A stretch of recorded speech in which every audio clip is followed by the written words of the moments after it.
반가운 얼굴들이 많아서 좋네요. 네, 어느 날 오리와 개가 달리기 경주를 했습니다. 오리와 개가 달리기 경주를 했는데 무승부가 난 거예요. 그래서 가위바위보로 승부를 결정하기로 했습니다. 그때 오리가 불평하는 거예요. 야, 나는 물갈퀴 때문에 보자기밖에 못 내는데 너는 맨날 가위를 내잖아. 내가 어떻게 널 이기냐고 불평을 합니다. 그때 개가 말했습니다. 야, 덩치 큰 네가 좀 봐주면 안 되냐? 나는 문어랑 가위바위보 하면 항상 진단 말이야. 문어는 맨날 머리만 이렇게 내밀면 주먹이 된단 말이야. 그럼 나는 가위니까 난 문어한테 맨날 져. 문어가 최고야. 그러자 문어가, 바위 틈에 있던 문어가 그 말을 들으면서 이야기합니다. 야, 그런 말 하지 마. 나는 해파리한테 맨날 진단 말이야. 해파리가 활짝 이걸 피면은 보자기가 돼서 내 머리로는 이길 수가 없어. 이렇게 이야기를 합니다. 세상에는요, 자기 마음대로 안 되는 일들이 참 많아요. 개는 보자기가 안 돼요. 그리고 해파리는 가위가 안 되죠.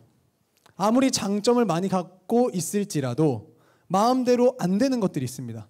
여러분들 마음대로 안 되는 게 무엇이 있으세요? 여러분들 마음대로 안 되는 거. 여러분들이랑 수련회 가는 거. 네. 어쨌든 이렇게 사람은요, 마음대로 하지 못하는 것들이 너무 많아요. 그런데 그 중에서 모든 인간은 마음대로 할 수 없는 가장 큰 두 가지 숙제가 있습니다. 첫 번째는요, 영생에 대한 문제예요. 영생. 영원한 생명이에요. 사람들은 죽고 싶어 하지 않아요. 영원히 살고 싶어 해요. 그래서 진시황도 불로초를 계속 구하고 이런 행동들도 했죠. 계속 더 건강해지고 더 젊어지려고. 그런데 마음대로 안 된단 말이에요. 죽는단 말이에요. 인간은 영생을 원하는데 멸망의 길로 가고 있습니다. 이것이 인간의 첫 번째 가장 큰 숙제고요. 둘째는요, 샬롬에 대한 문제입니다. 샬롬. 우리들은 행복하게 살고 싶어하고 평안하게 살고 싶지만 마음대로 안 돼요. 곳곳에 전쟁이 발발하고 자연재해가 발생하고 질병이 일어납니다. 이렇게 샬롬이 아닌 상태, 샬롬은 평안한 걸 말하는데 샬롬이 아닌 반대말을 엔샬롬이라고 합니다. 한번 따라해 보겠습니다. 엔샬롬. 반대말이에요. 샬롬의 반대말. 인간은 샬롬을 원하는데 우리들은 엔샬롬인 상태가 돼 있는 거죠. 이것이 인간이 가진 두 번째 큰 숙제예요. 샬롬은 뭐라고요? 샬롬은 평안, 평강, 행복, 온전함 이런 뜻이고, 반대말인 안샬롬이 아니라 엔샬롬은 샬롬의 반대, 안평안, 안행복, 결핍 이런 뜻이 안샬롬이에요. 그럼 이 두 가지 큰 숙제, 첫 번째 영생에 대한 문제, 그리고 두 번째 우리 샬롬, 평안하기를 원하는 이 샬롬의 문제는 우리가 풀 수 있을까요, 없을까요? 인간 스스로는 풀 수가 없어요. 인간 스스로는. 다만 하나님께서 이 문제를 해결해 주시기 위해서 우리 사람들에게 두 가지 선물을 주셨습니다. 두 가지 문제에 두 가지 선물. 첫 번째 선물은 영생의 문제를 해결하기 위해서 주신 선물이에요. 그것은 성경입니다. 성경. 영생의 문제를 해결해 주시기 위해서. 성경은 우리 사람들이 왜 영원히 살지 못하는지, 왜 죽어야 하는지, 그럼 영생을 얻기 위해서 어떻게 해야 되는지를 가르쳐주고 있는 책이에요. 우리가 영생하지 못한 이유는 뭘까요? 왜 영원한 생명 얻고 천국 갈 수 없을까요? 죄가 있기 때문이거든요. 죄. 우리는 죄가 있어서 영원한 생명, 천국은 고사하고 지옥에 갈 수밖에 없는 사람들이었어요. 이런 인생을 위해서 하나님께서는 예수님을 이 땅에 보내주셨습니다. 그리고 우리의 모든 죄를 다 짊어지시고 우리 죄를 다 짊어지시고 십자가에서 돌아가셨어요. 그리고 3일 만에 부활하셨습니다. 그리고 하나님께서 약속하신 거예요. 무엇을 약속하셨냐? 누구든지, 남녀노소 빈부귀천 막론하고 누구든지 예수님을 믿기만 하면 천국 갈 수 있게 해주겠다. 약속하신 겁니다. 누구든지 예수님을 믿기만 하면 영생을 얻습니다. 그러니까 영생의 문제를 해결하기 위해선 예수님을 믿는 방법밖에는 없어요. 사랑하는 우리 중등부 친구들, 예수님을 믿었으면 좋겠어요. 예수님을 더욱더 잘 믿었으면 좋겠어요. 그래야 영생을 얻을 수 있고 천국 갈 수 있기 때문이죠. 영생을 얻기 위해서는 예수님 말고 다른 방법은 없어요. 단 하나도. 예수님 믿는 것만이 방법입니다. 한번 따라해 보겠습니다. 오직 예수님. 성경 우리의 영생을 위해서 하나님께 주신 선물이고요. 두 번째 선물, 샬롬의 문제를 해결해 주시기 위해서 주신 선물입니다. 그게 뭘까요? 기도예요. 기도. 우리들은 여러분들 살아가면서 점점 더 많이 부딪힐 건데, 사람이 자기 스스로가 해결할 수 없는 문제들에 굉장히 많이 부딪혀요. 그러나 그 걱정과 근심을 뛰어넘을 수 있는 방법을 하나님께서 알려주셨는데, 그게 바로 기도라고요. 예레미야 33장 3절 다 같이 읽겠습니다. 시작. 너는 내게 부르짖으라. 내가 내게 응답하겠고 내가 알지 못하는 크고 은밀한 일을 내게 보이리라. 우리의 인생 문제를요, 이 삶의 문제, 샬롬의 문제를 해결해 주시기 위해서 아주 귀한 방법 주신 거라. 얘들아, 너는 내게, 하나님께, 너는 하나님께 부르짖어. 그러면 하나님께서 그 기도를 들으시고 반드시 응답해 주실 거야 라고 우리들에게 명확하게 약속하고 있는 장면인 거예요. 이게 하나님의 약속입니다. 그러면 이제 특별히 우리 사사기 시대로 들어가면서 샬롬과 엔샬롬에 대한 이야기를 나눠보도록 하겠습니다. 아까 샬롬 뭐라 그랬죠? 샬롬? 평안? 뭐 행복, 온전함 이런 거라 그랬어요. 그러면은 엔샬롬 뭐라 그랬죠? 반대말, 안행복, 안평안, 뭐 결핍, 부족한 거 이런 것들이 엔샬롬이라 그랬습니다. 여기서 잠깐 여러분들에게 질문을 하나 하고 할게요. 그럼 하나님께서는 하나님의 사랑하는 자녀들이 엔샬롬 하기를 원할까요? 아니면 샬롬 하기를 원할까요? 오, 샬롬이죠. 그래서 하나님께서는 하나님의 백성들이 샬롬하길 원하세요. 근데 진정한 샬롬은 하나님 안에서만 가능하거든요. 하나님 안에서만. 우리가 잠깐 기쁘게, 잠깐 행복했다 많은 그 잠깐이 아니라 진정한 샬롬은 하나님 안에서만 가능합니다. 그래서 샬롬은 하나님만 주실 수 있는 거예요. 하나님께서는 그래서 특별히 성경에서는 이스라엘 백성들 통해서 그 모습을 보여주셨어요. 애굽에서 종살이 하다가 애굽에서 구원해 주시고, 샬롬을 위해서 율법을 주시고, 또 만나 메추라기를 주시고, 또 가나안 땅에 들어가서 우리 기억하죠. 여호수아 그 땅들을 정복하고 하나님 말씀에 순종해서 이제는 가나안 땅에서 샬롬을 누리기만 하면 됩니다. 그런데 이스라엘 백성은 샬롬을 이제 누리기만 하면 되는데 하나님 말씀에 또 불순종하기 시작해요. 그리고 우상을 섬기기 시작합니다. 그 결과로 하나님께서 주신 이 샬롬은 누리지 못하고 샬롬의 반대인 엔샬롬의 상태가 들어가고 있는 현장이 오늘 본문 말씀이에요. 사사기에 보면 이스라엘 백성들이 엔샬롬에 빠진 상태들을 볼 수 있습니다. 보시면 미디안이 이스라엘 백성을 이긴지라. 미디안 나라예요. 나라. 이 미디안이 이스라엘 백성을 침공하기 시작한 겁니다. 그리고 뭐라고 돼 있어요? 토지 소산을 다 멸하고 이스라엘 가운데 하나도 남겨놓지 않았다라고 이야기합니다. 짐승 다 잡아가고 사람 다 포로로 끌고 가고 다시 일어나지 못하도록 그냥 밟아버리고 만 거죠. 이스라엘 백성들이 이제 무서서 부딪힐 생각은커녕 산으로 동굴로 또 산성을 만들어서 피신하고 도망가고 숨었습니다. 이스라엘의 현재 상태는 엔샬롬의 상태인 거죠. 요즘 뉴스에 나오는 우크라이나 전쟁 이야기도 비슷한 것 같아요.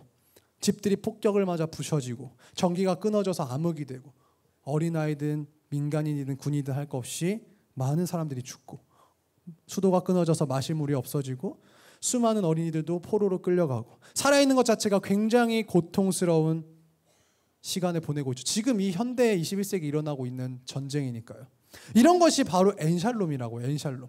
그럼 여기서 잠깐 목사님 중요한 질문 하나 해볼게요. 그러면 엔샬롬은 우리 세상에 무조건 곳곳에 있는데 이 엔샬롬을 극복하고 샬롬이 되는 비결은 있을까요? 없을까요? 오, 누군지 모르지만 굉장히 고마워요. 네, 여러분들 TV나 이런 뭐 예능 프로그램이나 이런 데서 진행하는 중에 찬스 쓰는 걸 본 적 있나요 혹시? 뭐 예능 같은 데서 찬스 딱 써가지고 뭔가를 하고 아니면 옛날에 그런 프로그램도 있었던 것 같아요. 이제 뭐 1대 100 막 이런 거 하면은 전화 찬스 써가지고 물어봐가지고 맞추게 되고 이런 것들. 잘 모르는군요. 어쨌든 이렇게 우리들은 찬스를 쓰면서 살아갈 수 있는 찬스를 쓰는 경우들을 보는데 하나님께서도 우리를 사랑해 주셔서 우리가 어려운 일을 만날 때 찬스를 주세요. 찬스. 어떤 찬스냐? 바로 기도 찬스를 주시는 거예요. 우리 찬스 쓸 때 이렇게 쿠폰 같은 거 있다가 이제 찬스요 이렇게 쓰잖아요. 그런 것처럼 하나님께서는 우리들에게 우리 너무 사랑하셔서 찬스를 주셨다고. 어떤 찬스를 주셨냐? 우리가 힘들 때 기도 찬스 이렇게 주셨다고요. 기도 찬스. 이거 일부러 기억하라고 만든 거예요. 여러분들 이 장면을 기억하라고. 혹시나 생각날 수 있으니까. 이렇게 딱 내가 손 내면서 기도 찬스. 이걸 하나님께서 주셨는데 어렵고 힘든 순간에 하나님께서 어떻게 주셨는지 다시 한번 예레미야 33장 3절 한 목소리 읽겠습니다. 시작. 너는 내게 부르짖으라. 내가 내게 응답하겠고 내가 알지 못하고는 크고 은밀한 일을 내게 보이리라. 어려운 일을 만났을 때 힘들고 고통스러울 때 기도 찬스를 하나님께서 들어주시겠다. 기도하면 응답해 주시겠다라고 약속하셨다고요. 얼마나 감사합니까? 이스라엘 백성들은요, 이제 이 미디안 사람들의 침략과 노략질로 엄청나게 고통스러워하고 있었어요. 그래서 하나님을 향해서 이제 이 기도 찬스를 쓰기 시작한 거예요. 기도 찬스를. 기도 찬스. 이게 비결이니까요. 근데 이 기도 찬스를 쓰면 어떻게 되느냐? 제목 위에 있죠? 응답이 완전히 팡팡하고 내려온다고요. 우리 겨울 수련회 때 팡팡 시리즈 기억나나요? 좀 기억나는 친구들 있는 것 같아요. 은혜 팡팡 했었잖아요. 팡팡 시리즈 2예요. 자, 한번 따라해 보겠습니다. 저 손 들고 우리 이거 들었다고 생각하고. 들었다고 생각하고. 기도 찬스! 좀 따라해 보세요. 기도 찬스!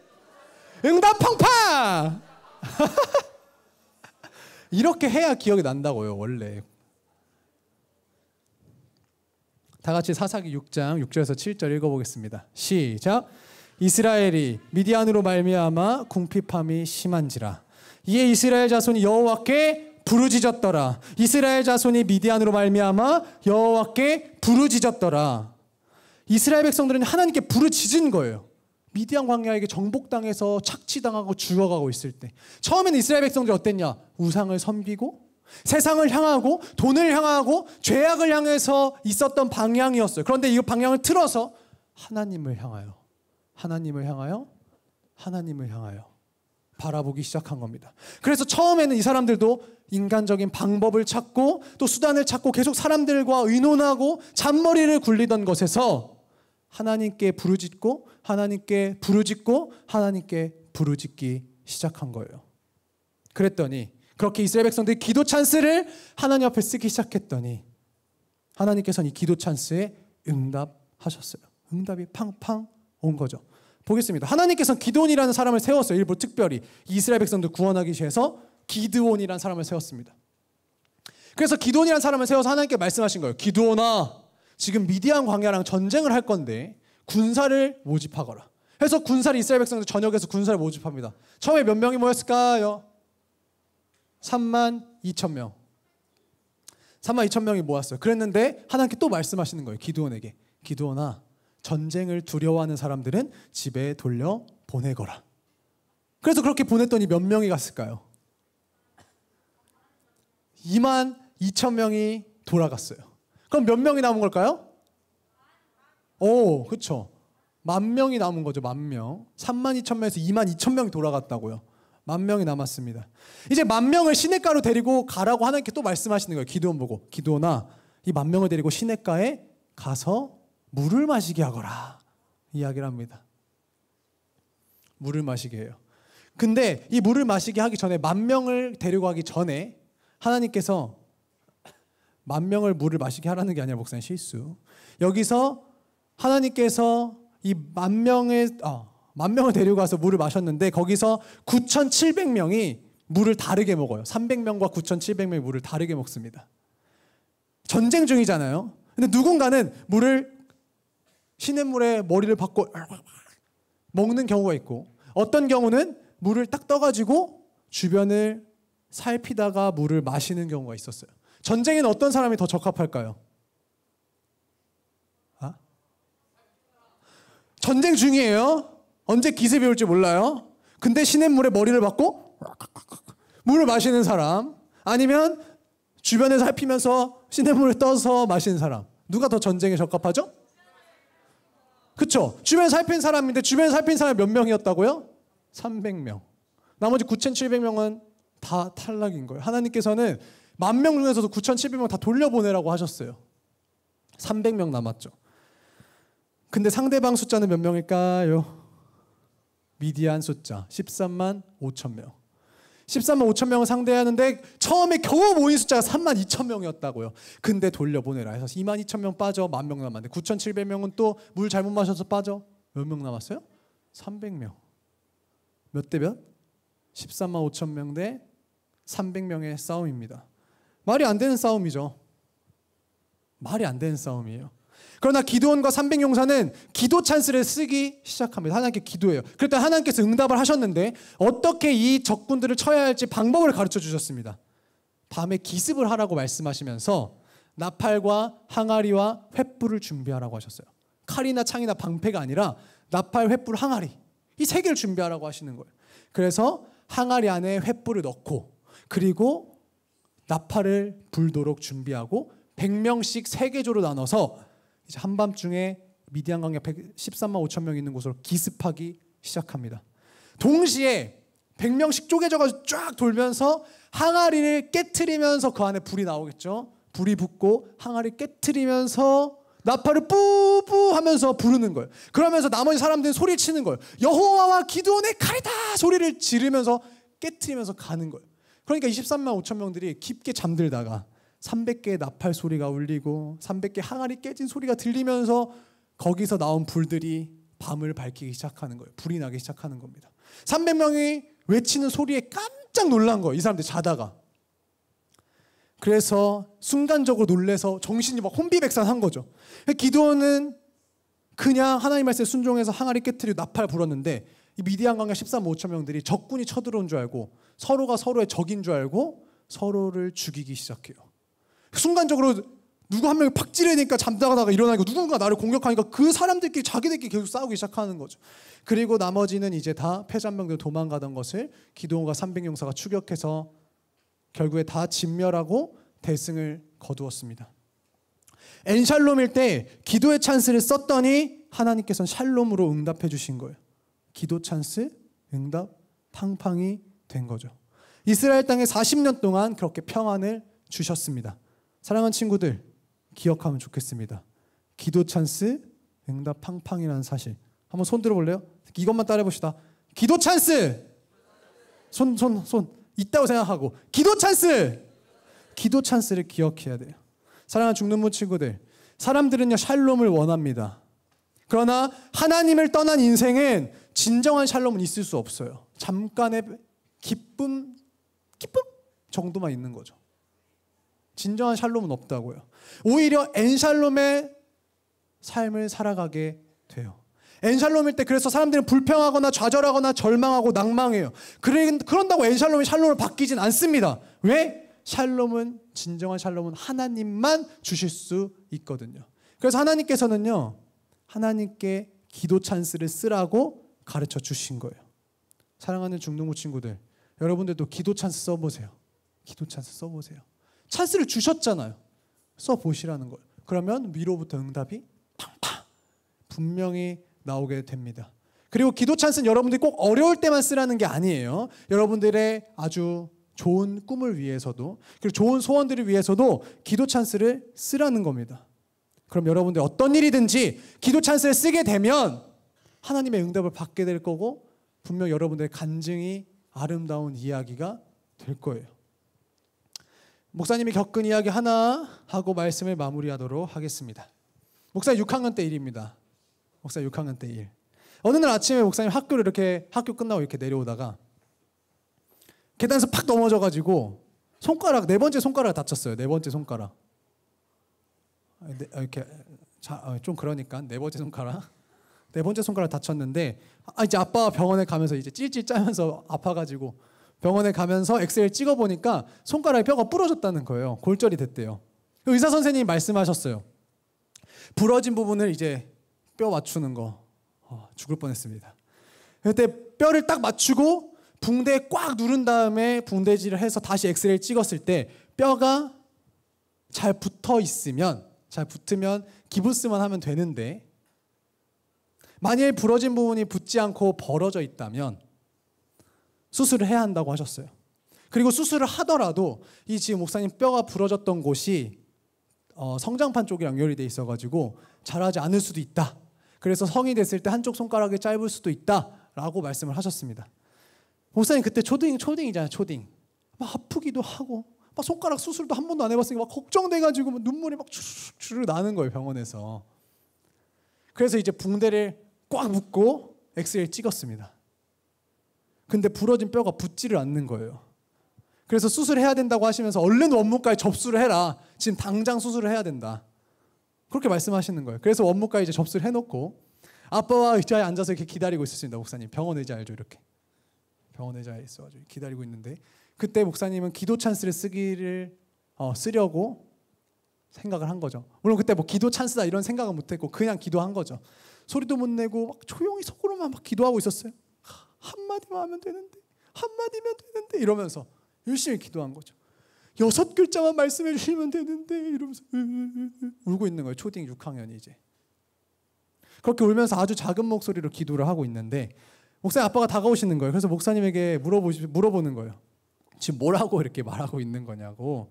그래서 목사님 아빠한테 하나님께서 한마디만 말씀해 주시면 되는데 6글자만 말씀해 주시면 되는데 이러면서 이제 우는 거죠. 시간이 많이 지나서 이제 조금 감정이 덜한데 그렇게 한 6글자 말씀해 주시면 더 낫는데 막 이러면서 기도 열심히 하는 거예요. 그래서 목사님 아버지가 물어보는 거죠. 6글자가 뭐야? 이렇게 물어보시더라고요. 목사님이 초등학생이었던 목사님 대답했습니다. 대은아 나아라. 6글자만 말씀해 주세요. 열심히 기도한 거죠. 대은아 나아라. 그럼 손가락 낫는 거잖아요. 이러면서 그럼 수술 안 해도 되잖아요. 이렇게 아빠한테 얘기하면서 아빠한테 말씀을 드렸어요. 목사님이. 아빠 지금 당장 수술하지 말고 2시간만 있다 하면 안 돼요? 이렇게.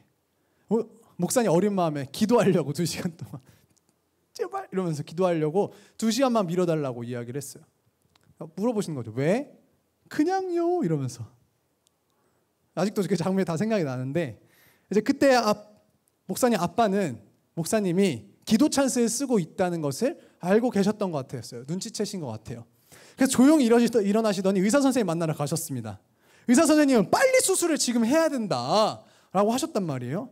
근데 아빠는 목사님이 기도 찬스를 쓰고 있다는 것을 아셨기 때문에 계속 수술을 미루겠다고 의사 선생님을 설득을 하셨어요. 그래서 그날 수술하지 않고 다음날 아침에 수술하기로 했습니다. 그래가지고 아빠와 함께 일단은 수술 안 하니까 신나가지고 집으로 돌아왔습니다. 이러면서 여기